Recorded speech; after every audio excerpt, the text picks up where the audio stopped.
This is the Mojo Story. I am Barkha Dutt. Today is the 23rd of June, and that date is a date that should be significant to two countries, India and Canada. It was on this day that the terror unfolded on board Air India 182 that was headed from Toronto to Delhi via Montreal. It was on this flight that two suitcase bombs exploded, killing all 329 on board. Among those who were killed were 82 children.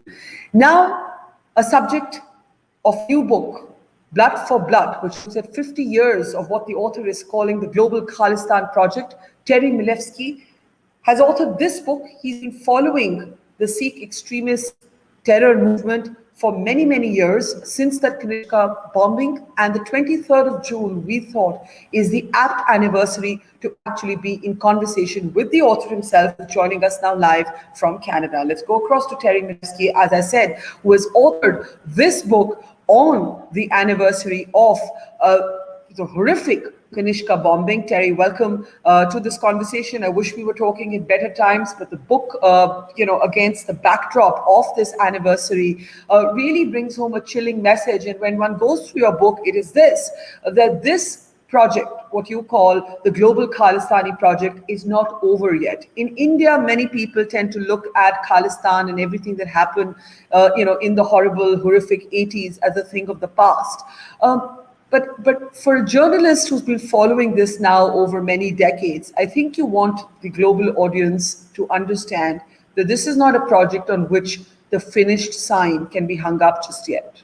I agree with you completely. Good evening to you and your audience. I think you've hit the nail on the head in this sense that for many Indians, this is just a bad memory. The Khalistan movement, it was terrible times, notably in Punjab, of course, for about 10, 12 years in the 80s and early 90s. Then it fizzled out 30 years ago, 25 years ago, fizzled out. But it has not fizzled out in the diaspora. It has not fizzled out in Canada. In Canada today, you would never know that it had fizzled out. You can go to a major Gurdwara in Surrey, BC, that's the second largest city after Vancouver, in British Columbia on Canada's west coast, and see a huge life-size portrait on the outside of the Gurdwara showing a heroic pose of Talvinder Singh Parmar, the mastermind, the architect of the Air India bombing, Canada's worst ever terrorist attack. And he is revered as a hero by people at that Gurdwara. And there are similar pictures more discreetly displayed elsewhere. The one you're looking on your screen right now, that was in a Vaisakhi parade float. This is a surveillance picture. At the time of the bombing years ago in 1985, that was taken just right after it with his partner, Arjun Singh Bagri. So I caution anyone who thinks it's over. This is a book about the past. I hope it is, but I'm not sure of that. In the past, you have also referred to the relationship between Khalistanis and Pakistan being like that of an abusive marriage. You've spoken about how Khalistan or those who still believe in it do not know where else to turn. And I'll come to the Pakistan question in just a moment. But for Canada, as you said, this is not yet a thing of the past. Why is it still able to thrive? And I ask this in particular because it is an irritant between India and Canada. We saw when Trudeau, for example, came to India, he ended up having an unsavory Khalistani guest on his dinner list, and it created a huge diplomatic storm. Yes, that's true. And it was an extremely embarrassing event. This was a man, as you'll recall, who actually was convicted of attempted murder. He tried to assassinate a cabinet minister from Punjab in 1986 on Vancouver Island. He shot him twice. I was lucky that the man survived. Malkiat Singh Sidhu, he was later assassinated 5 years later, by the way. And he ended up on the guest list for fancy receptions, not one, but two, one in Mumbai, one in New Delhi, for the visiting Prime Minister Trudeau. This was in 2018. And of course, this blew up. Of course, it was going to be a scandal. The question is, why did the Prime Minister and his aides not realize that it would be a scandal? I mean, isn't that kind of obvious if you have a convicted terrorist, an attempted murderer on the guest list for a diplomatic reception, posing with the prime minister's wife for selfies. It's a little much, but they didn't see that coming because they have over many years normalized the entree, if you will, the entry of Khalistani supporters, Parmar fans, if you will, the fans of Talvinder Parmar, into normal politics in Canada. So that is it's an ongoing problem. That's definitely not over.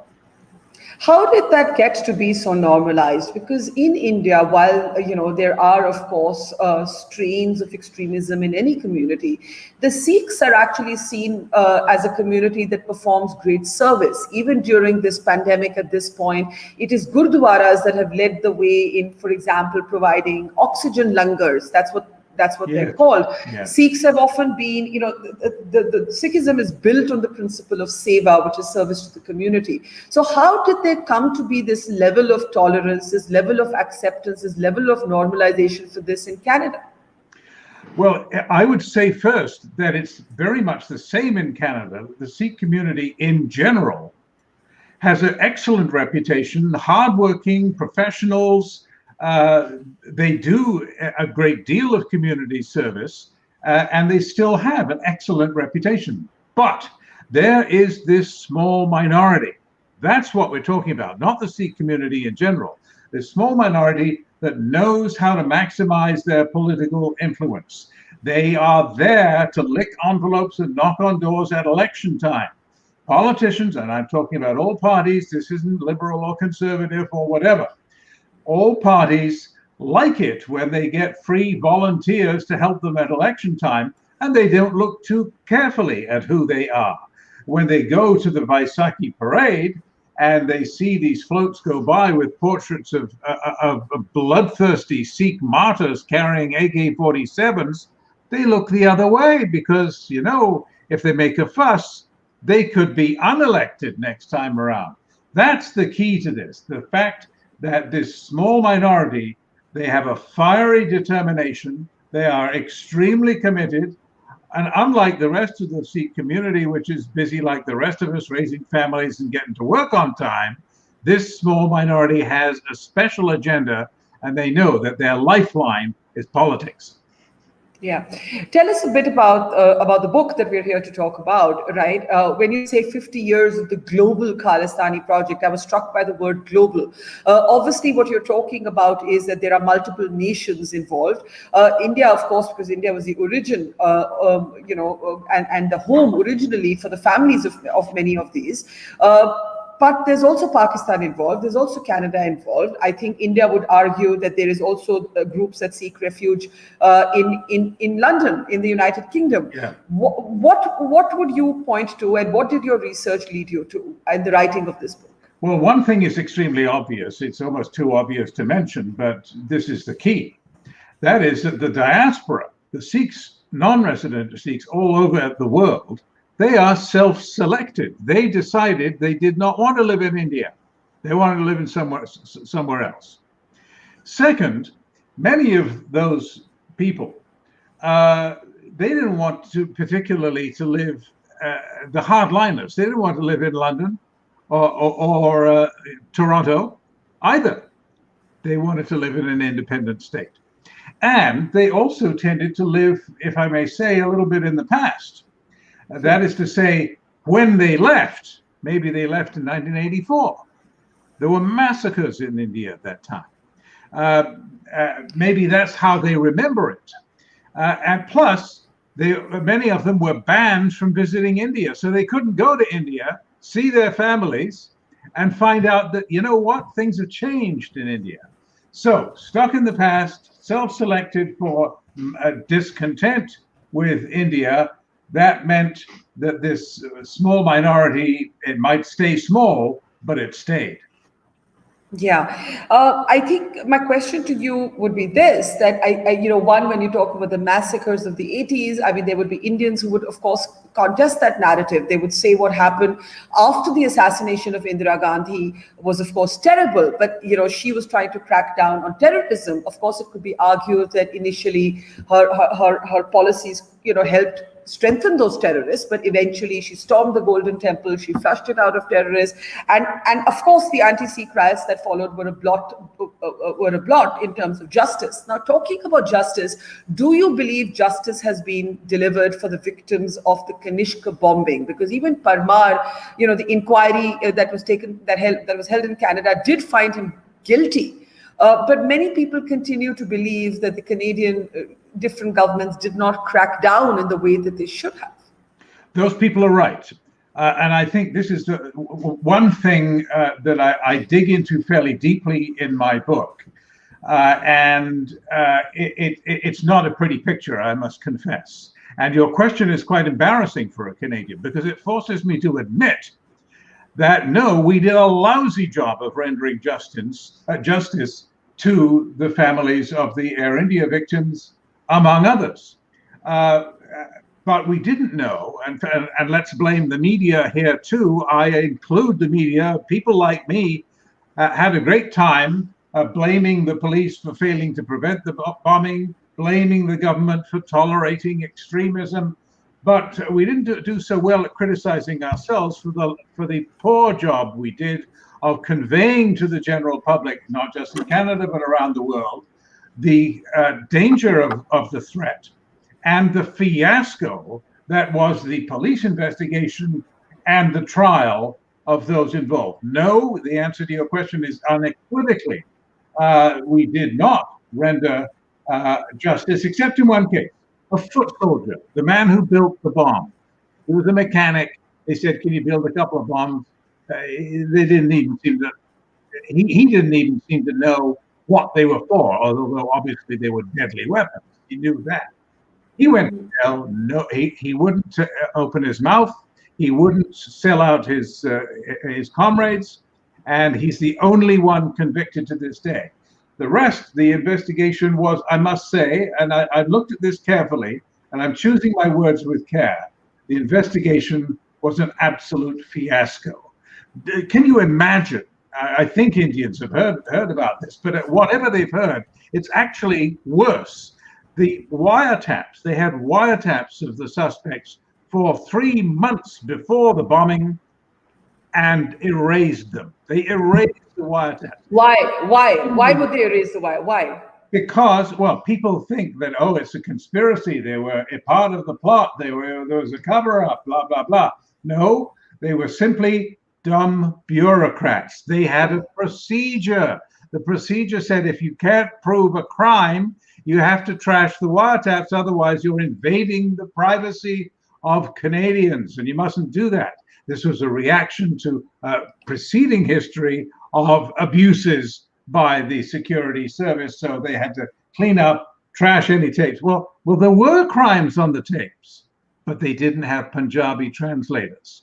Now, I know that's a very simple explanation, but it's depressing, but I believe it's true. Wow, that's staggering levels of incompetence, actually. And what can one say? But we think of the families of those who died on board that aircraft. You spoke of the abusive marriage between Pakistan and the Khalistani projects. Talk a little bit about that. Well, I don't think the Khalistan project, we've already said, I think that it's not over. The diehard Khalistanis are still at it. They're still there. But I don't think they would be if it weren't for Pakistan. Because, I mean, Indians probably take this for granted, but you have to remember, there isn't anywhere else that is right next door to Punjab where you can scot-free have weapons training, safe haven if you're a wanted international terrorist, where you can slip across the border. I mean, that happened for years. Without Pakistan, I don't think they would have survived. And from Pakistan's point of view, it's a pretty good deal because very cheaply, they have the Khalistanis ready to go and make trouble in India, its arch enemy. And all they have to do is just tolerate them, subsidize them, organize them a little bit using the ISI, and exploit them for their own strategic purposes, because, of course, they wanted, ever since the disastrous, humiliating defeat by India in the 1971 war, which turned East Pakistan into Bangladesh, they wanted to get back at India. They wanted a buffer state between Pakistan and India. They wanted to cut off India's land access to Kashmir. They had all kinds of great strategic reasons, so they thought, for allowing and promoting the Khalistani movement to profit. So Pakistan is absolutely key to this. And I don't think that's going to change. But why an abusive marriage? Why do you call it an abusive marriage? Pakistan's patronage of terror groups, yes, but why an abusive marriage? Because Khalistanis pledge allegiance to Pakistan. The Sikhs for Justice, for example, Gurpatwant Singh Pannun, who wants a referendum on Sikh sovereignty, actually wrote to Prime Minister Imran Khan saying all the Khalistanis are going to ride to the defense of Pakistan in any attack by India. We're going to fight against our country for Pakistan. And he's doing that at a time when Sikhs in Pakistan are being driven out by these kidnappings of girls, forced conversions, attacks on gurdwaras. I mean, the Sikh population of Pakistan hasn't dropped from 2 million before partition to a few thousand and dropping now for no reason. It's because of the abuse of all religious minorities in Pakistan. That's what I mean by an abusive marriage. They would take that punishment, accept all of that punishment for the Sikhs, and then pledge allegiance to Pakistan. That's an abusive marriage.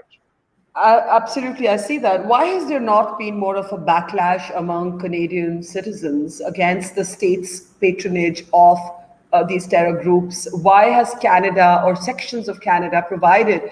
This is of course the photograph that you were talking about. But why has this kind of patronage been accepted by the ordinary Canadian citizen?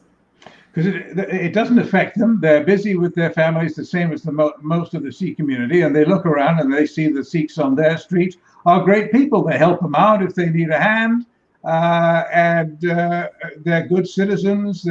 Generally speaking, they're professionals, and they're welcome in Canada.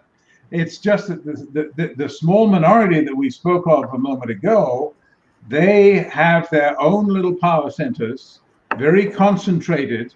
Most Canadians don't see them. Canadians, they don't have to think about all of this.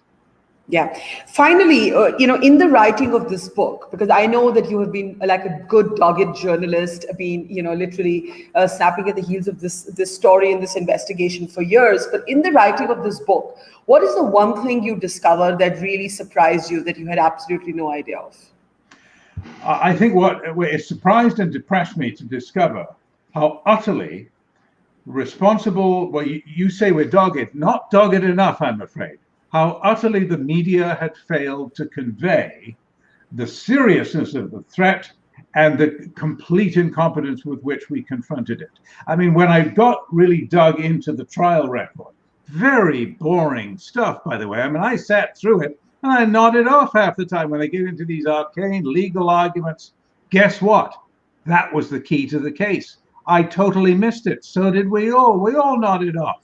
And those legal arguments led to absolutely crucial evidence, damning evidence, being thrown out and ruled inadmissible. That's why the trial failed. And we missed that story. We missed it completely. That surprised me to see. I completely failed in my job. We all did. Well, that's candid, but then you did go and write this superbly researched book, and I urge everybody to read it. I was going to say, if you are interested in the history of how the Khalistan separatist and terrorist movement was born, but Terry Milevsky has reminded us that this is not a thing of the past. Blood for Blood is out now. Terry Milevsky on the anniversary of the Kanishka air bombing aboard Air India, the 9/11 before 9/11 did not get the attention attention it should have, and the victims of those families did not get the justice that they should have in the way that they should have. Terry, it's been a pleasure talking to you, and congratulations on your book and for not nodding off in the research that led to it. Thank you very much, and a pleasure to have you on. I enjoyed it. Thanks very much. Thank you. It's great to see you here. Thank you for watching our work. If you haven't subscribed yet, don't forget to click the bell icon and subscribe to Mojo Story and support independent, robust journalism.